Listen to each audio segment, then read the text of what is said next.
So there I am driving through Skya, enjoying a nice, beautiful day while soaking in all the wonderful sights, before stopping and asking myself, am I allowed to drive this thing? Like, obviously, yes, this is a video game, but what if I wanted to take my wagon star to go get Chinese food? To set sail on my bulk star to go fishing? Or better yet, could I go watch the Lakers by hopping on my wing star and flying all the way down to LA to meet LeBron? Or is the US government going to shoot me down? How legal are these machines? Well, to find out, I'm taking all 28 machines, heading to my library's local legal section, and I'm going to label each of them as road, water, or air safe or not safe. So, let's start with the most common method of transportation, driving your car. Now, to an untrained eye, you might look at this fine fleet of machinery and be like, there's no way these are street legal. They don't have tires. Well, you don't need them. For vehicles like the wheelies, chariots, or tanks, those are fine. There's nothing wrong with them and are similar to some of the machines we see on roads today. But see, in these 17 states, they allow you to operate hovercrafts or other off-road vehicles similar to Kirby Air Riders machines, either on public roads or limited routes. And they look pretty sick. I mean, I kind of want one. I mean, just look at the Crisis 6183. I mean, you don't think I'd look sick rocking in this thing? But how come some states say it's okay, and some don't?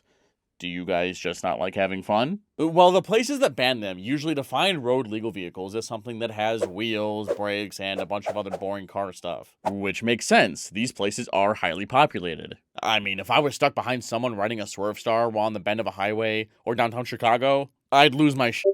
Hovercrafts also have terrible braking, zero traction, because they float on air, and are at high risk of skidding into traffic. So that's why in this list I showed you, most of these places have a lot of rural areas, or off-road vehicle tourism like this place. These are the Hatfield-McCoy Trails. I mean, doesn't this seem like a place you'd want to rip a bulk star? But that doesn't mean you get to hop on your rocket star and begin lighting up your neighborhoods in New Mexico. Now, I was only talking about whether or not it was important that your vehicle has wheels, and it isn't. Because there are still 5 main criteria that need to be fulfilled in order to drive these machines on public roads. And we're starting with my personal favorite, emissions and environmental compliance. Now, if you're a car owner like myself, you would know that in order to drive in certain states, you're going to have to pass something that the government likes to call an emissions test. This is to make sure that you aren't killing the turtles every time you start up your Ford F-150. If you don't pass the test, that means you're not going to be able to renew your registration, get your license plate, or something on your car is probably broken. Repairs can range from a $10 gas cap all the way up to a $2,500 catalytic converter. Now that's a lot of gummies. But this is Kirby Air Riders. I don't think Mr. Sakurai planned on all of us lining up at the DMV to make sure our warp star wasn't spewing pixie dust or whatever it is. Which, now that I think of it, is a good question. What exactly is coming out from the back of these things?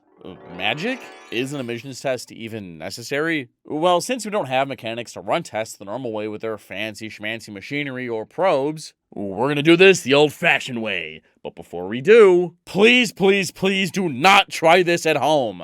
So since the sparkles coming out of these machines probably aren't dangerous, I mean, they look pretty. Okay, I stuck Kirby in a confined space with a couple different machines and left him there for a couple hours to see if the emissions would kill him. And as it turns out, it didn't! There aren't any toxic fumes coming out of these things. Congrats! You just passed your emissions test and are one step closer to taking your favorite machine out on the open road. So far, all of these machines should be okay to drive out in public. But it's here where my dreams of riding Kirby's machines out on the open road crashes and burns into a ditch, and yeah, that's it. Because now we have to talk about safety equipment requirements, functional mechanical requirements, registration and identification requirements, and optional state requirements. Here, let me bundle all those categories up in a nice little item box. In order for a vehicle to be street legal, it needs to have the following: lights, mirrors, horns, seatbelts, and other additional state requirements like reflectors, a speedometer, safety triangles, which are apparently these things. The list goes on and on. Okay, so let's take a quick look at, none of these exist on any of the machines. Except for the Rex wheelie for some reason. But unfortunately, even that is missing some of the essentials. By operating a vehicle without any of these, you put yourself at risk of being pulled over. You'll have to pay huge fines, and your ride can get impounded. Then, depending on how you're using the vehicle, you can get cited for things like reckless driving or creating a danger to traffic, both of which are misdemeanors. Like, weaving in and out of traffic on the back of your Formula Star is going to land you in a lot more legal trouble than you would by just riding around your backyard in your Warp Star. Now, I haven't even mentioned how if you somehow manage to modify your vehicle to fit all these requirements, you still need to go through a lot of proper documentation. A goofy-ass driver's license that you let your girlfriend decorate ain't gonna cut it. There's the vehicle identification number, which doesn't exist without a manufacturer, a title, registration, proof of insurance. There's literally a grocery shopping list of things you need documented in order to pilot something like this legally. I mean, who's going to insure something like this? Now, I guess you could fake some of these things with the game's customization menu, but you're still missing a lot of legal requirements, similar to the Rex Wheelie. So now, is that it? You can't ride these machines because of some stupid paperwork and not having stuff like proper brakes. Well, actually, you can.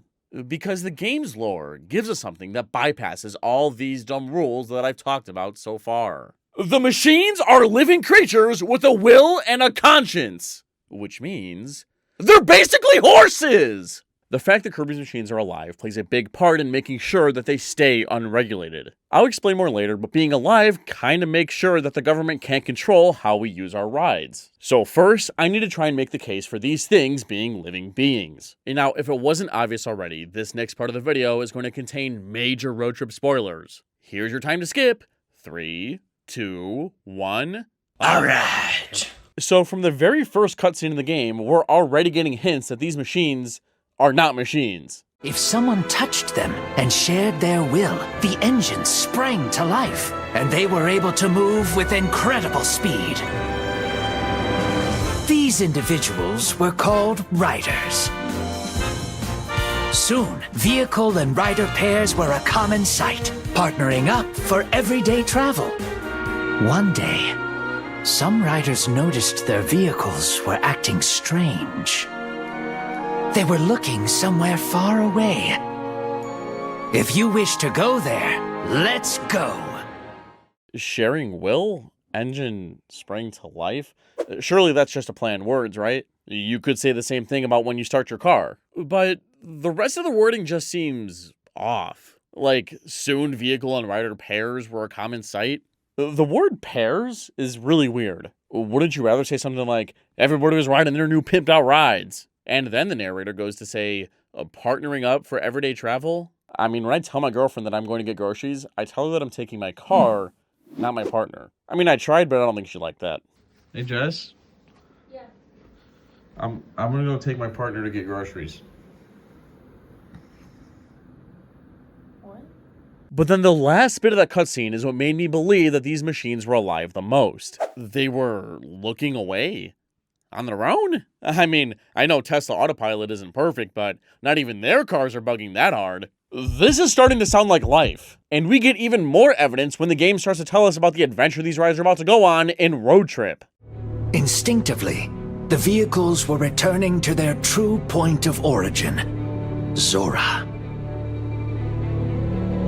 Doing so would activate Gigantis and destroy all of Popstar. Vehicles from all over rushed toward Zora, who awaited them at their journey's end. Vehicles were returning. Vehicles from all over rushed? Like moving on their own again? That sounds like a horse more than a car to me. And next, take a look at the clip that specifically talks about how these machines were made. Deep within Galactic Nova, manufacturing was underway.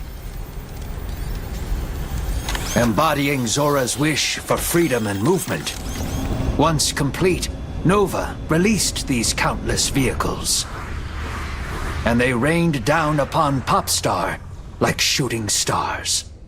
Embodying Zora's wish for freedom and movement. Zora, by the way, is a machine with free will, conscience, and can feel pain. I'll talk more about him later. But first, there's a lot more lore to go through in order to prove that these things are actually sentient beings. And as much as I'd love to play every cutscene for you and farm as much ad revenue as possible, that'd be pretty boring. So gather around, everybody, it's story time. Before all these machines popped up, there was this living machine called Zora floating through space. It also possessed its own will, but couldn't move on its own, similar to what we ride on in-game.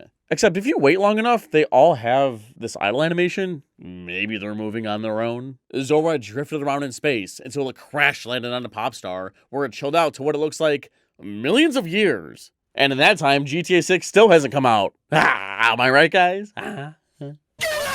And now eventually Zora, who remained conscious, like a living being, got bored and wished for the ability to act on his own. I mean, this dude is just bored. He wasn't asking for much, he just wanted to move. But this wish was heard by the Fountain of Dreams. This is a mystical fountain that presides over dreams of all kinds. This place then pushed that wish so far that it reached Galactic Nova, a satellite who, much like Zora, was alive. Starting to see the trend? Then with that wish, Nova started making a ton of machines and shot them out on a pop star like a bunch of shooting stars. Now wait a second, do you have socks on? Well, you better fasten them because this next clip is going to blow them off.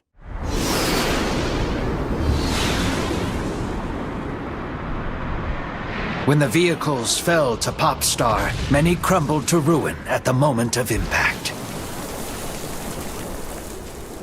But some survived and encountered potential riders. The vehicles could not activate themselves, but sprang to life once a rider shared their will. Once paired, vehicles and riders became close partners. Sprang to life once a rider shared their will? But no, this isn't the same cutscene from the beginning. There, the engine sprang to life. Now we know that these machines are living.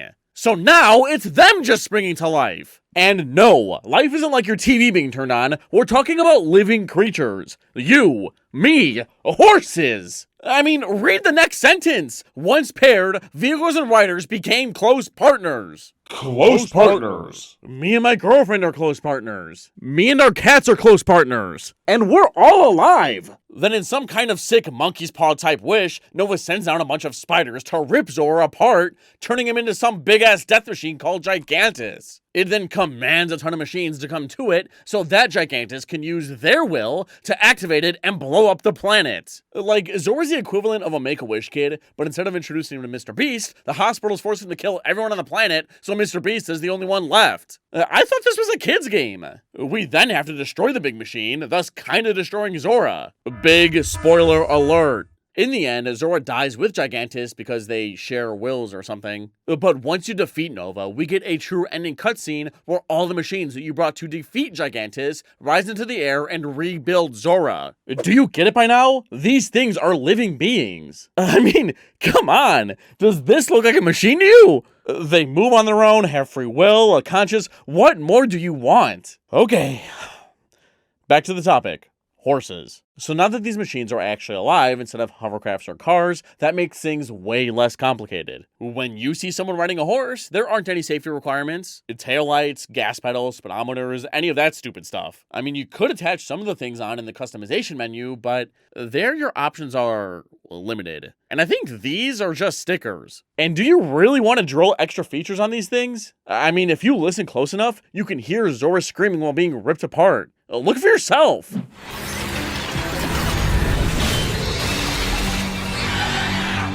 So, if these things are living creatures, do they actually get the same treatment as horses do? Well, there's still one more hurdle that we need to jump, and that's speed. The main difference between a stallion and a machine is that a horse, gallops, while its Kirby counterpart can do this. Looks pretty chaotic, right? But these machines don't actually start out that fast. It's not the mounts that would be outlawed, it's their power-ups. When you start any city trial match, try and avoid hitting any power-ups and jump on your favorite ride. Pretty slow, right? Well, as a matter of fact, I hopped into city trial and tested every single damn machine, and they all top out at about 16 miles an hour. God, that took a long time. Okay, this tier list is important. We'll get back to it in about 5 seconds. As long as you avoid breaking open any crates or farming abilities, your machine quite literally has the same stat spread as a horse. But it isn't that simple. See, most US states use a hard 20-mile-an-hour limit to determine whether or not a machine needs to be regulated. Anything below that is treated like a horse, golf cart, or electric scooter. But over? That's where we start seeing things like license plates, registration, and other safety requirements that just aren't possible for us. So with the information that I gathered before, that means that this list of machines would be okay to drive without the use of power-ups, while these ones would not. That's because these exceed the speed limit, and those do not. But remember, these aren't machines. These are horses, with a life, a will, a conscience, and animals, according to the US government, don't have speed limits. That sign can't stop me, because 'cause I can't read. The rider only gets punished if they're being reckless. Camels can sprint up to 30 miles an hour. Horses, 40 miles an hour. Ostriches, 45 miles an hour. Do what you want. Just be sure you can control your animal. Because if you plow through your local gas station after too many top speed power-ups on your Slickstar, yeah, that's probably not okay. You also need to make sure that you're following stop signs, aren't blocking intersections, spooking traffic. What I'm saying is that despite not being regulated almost at all, you need to still be a responsible driver. These machines, like horses, fall under common sense law. But let's say old Uncle Sam doesn't like my machines being a live loophole and still wants to treat these machines like vehicles. Then yeah, that 20 miles an hour limit does matter and you need to stay away from those power-ups. Now in Kirby Air Riders, not only do your machine stats matter, but also your characters. So for that speed tier list, I use Knuckle Joe as he has the most average top speed stat. Meaning some of you heavier folk might have a higher top speed. And if you're skinnier, you'll be a bit slower. Like my belly might add some speed. And that's okay. That's physics. Heavier objects gain more momentum. Just look at the steel ball ability. That's how it works. So the real answer to the title of this video is, it depends on what the government says. But my answer is hell yeah. These things are badass and alive. I mean, come on, robot lives are important too, right? And that actually might be the case sooner than you think. Now, you might be wondering about the legendary machines, but yeah, no, I don't think Gigantus should be allowed anywhere. Listen, if we can sacrifice a few machines to make sure that the rest are okay to ride, that's fine by me. So, what are the rules that horses have to follow in order for these rides to be street legal? Well, you don't have to worry about registration or licenses. You can ride them out on open trails, parks, or back roads. Just don't lose control of them and follow typical traffic laws. But they also have animal protection rights, meaning that these various derby events are pretty messed up the more that you think about them. Man, PETA are gonna have a lot on their hands with this one, huh? Right, guys? The main restrictions to these machines are that you have to stay off major highways, yield to cars, and you can't break them. Just use common sense. If you do, that means all of the machines that you ride in city trial are indeed street legal. You hear that, boy? We're going on a ride. Who's a good boy? And now that we've built the framework of what determines whether or not a machine is allowed on public streets, we can apply that same logic to boats on open water. Kinda. Now, I didn't explain this much earlier, but when creating regulations for something, the main things that the government cares about is its biological maximum speed, predictability, and natural behavior. Most of the machines are pretty controllable. I mean, this game is supposed to be played by people 10 and up. But I feel like this horse argument that we had on streets isn't going to hold up as well on water for some reason. I mean, the rules would basically be the same. No need for registration, you gotta stay out of certain areas like harbor entrances or shipping canals, your ride must yield to boats, and life jackets are a must.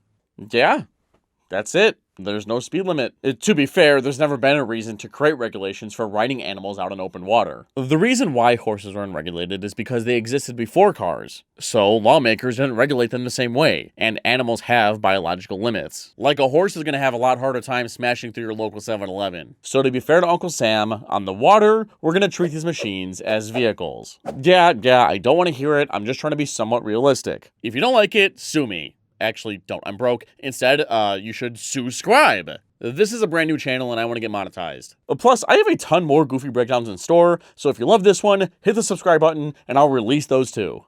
Hit that button. Now, on open waters, the government caps out the unregulated machine speed limit at a much lower 12 miles an hour compared to the 20 on land. Meaning that we wouldn't be able to take a single one of our partners to go fishing. Except for one. Our rusty trusty Bulkstar. See, the gimmick with this machine is that in order for it to reach its maximum speed, you need to charge it up all the way. So if you want to run it at about half speed, being around 10 or 11 miles an hour, you want to fill your boost meter up to about this area. Then, and only then, would you be able to reach a maximum speed of 11 miles an hour. I mean, I guess you could farm negative speed boosts so you don't go over that limit, but because we banned regular power-ups, we're gonna ban those too. Okay, and now that we have a machine that's totally legal on water, what rules do we have to abide by in order for the other rides to be okay? Well, if we're actually going to classify these animals like vehicles, we're going to have to follow a ton more rules.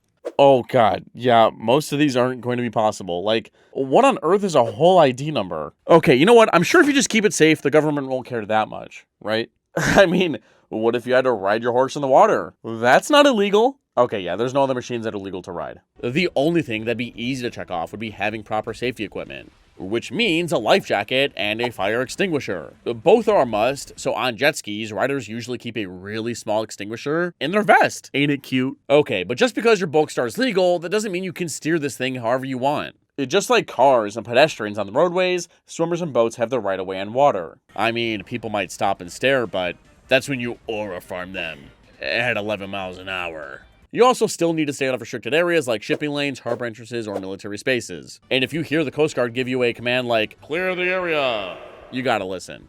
As long as you're not feeding your bulk star endless amounts of power-ups and are staying under that speed limit, the ocean is your oyster.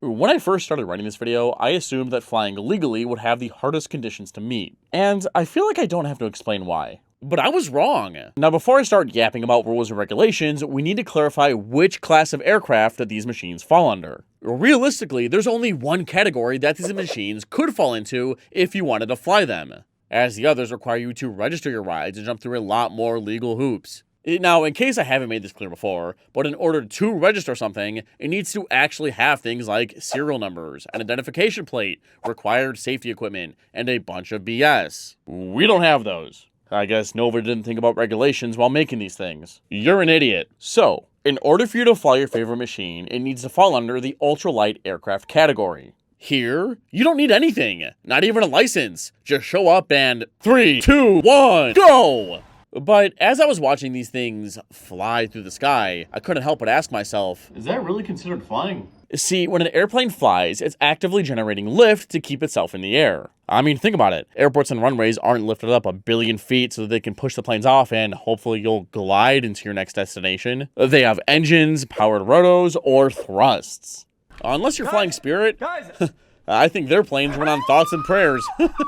Now, gliding means that the machine is not producing a powered lift. Instead, it is falling, but in a controlled aerodynamic way. And in order for a machine to be regulated by the FAA, it needs to be able to produce flight on its own. Like, you'll never fly your favorite machine by just sitting there. You need to physically drive yourself off a cliff or ramp in order to start gliding. Even though you might gain altitude by tilting a machine the right way, that doesn't make it an aircraft. Like, if you ride a go-kart off the Grand Canyon and are falling for a while before crashing and burning, that doesn't mean you were flying. You were falling fast. And outside of power-ups or legendary machines, that's what these normal base rides are doing. Dropping, but in a controlled descent. They're not airplanes, they're not gliders, they're horses. And not even the Paper Star is considered anything but an extremely aerodynamic land vehicle. Remember, just because you're going up, that doesn't mean you're an airplane. As a matter of fact, these should be paper gliders. Wingsuits can flare upward, ski jumpers rise before descending again, and dirt bikes even pitch up midair and float upward slightly. But none of those are planes, they're other things. The FAA focuses on sustained lift, not momentary altitude gains. And because they aren't considered aircraft, that means that the FAA cannot regulate our rides. No N number, or whatever that is, a registration certificate, licenses, flight training, and no stupid speed limits. Yeah, you know what? Just throw that chart I made away. I didn't spend a lot of time on it or anything. These aren't ultralight aircrafts. They're not even aircrafts at all. Before confirming my research, I thought that these things were ultralight aircrafts. So I spent hours testing each and every machine out by driving up the volcano and firing myself out of it with low and la, since they had the most balanced flight speed stats. I had to farm machines, dodge all these power-ups for a fair test, record their speed. God, it was so tedious and we don't even use the list. Whatever, yeah, all the machines passed the air legality test because they don't qualify as aircraft. Woo! I kind of liked my list. Now, just because you have the green light to drive off cliffs and fly over your house or something, that doesn't mean you can just do whatever you want. It's just like on land and water, there are common sense laws. Don't go over military bases. Soar through city buildings. Watch out for other vehicles. You get it. You're smart. You watch my channel. But you would think that these machines would at least be classified as gliders because, you know, they glide. You'd be surprised at how similar real-life hand gliding is to riding machines in Kirby Air Riders. It's so close that you could say Kirby is riding a fine line. If you want the closest thing to experiencing riding around on your favorite star, go gliding. Like after a glider takes off, obviously they're going to start descending, but using things like thermal or ridge lifts. They can use the wind or air to help them maintain altitude. A thermal lift is when the sun heats the ground and warms the air above it. That then rises, feeling like an invisible elevator. But the gliders circle inside this rising column of air to gain altitude, kind of like how hawks and vultures spiral upward. Places like these could be a freshly plowed field or an empty parking lot. And then ridge lifts are when wind hits hills or cliffs, because when it does, the wind gets deflected upward and a glider can surf this upward moving air along the slope. Now in Kirby Air Riders we have geysers. That's hot air, right? These machines are street, air, and not really water legal except for one. But is Wario Shoulder Bash a legal move in the NFL? And how well would he perform? Check out that video here. Now, this channel is new, so it might not be uploaded, but when I do upload it, I'll put it here. So if it's not, I guess you could subscribe, or I'm actually a Valorant YouTuber. My name is Teets. You can go check out my other channel. Look up Teets TV on YouTube. I'm there. So see ya.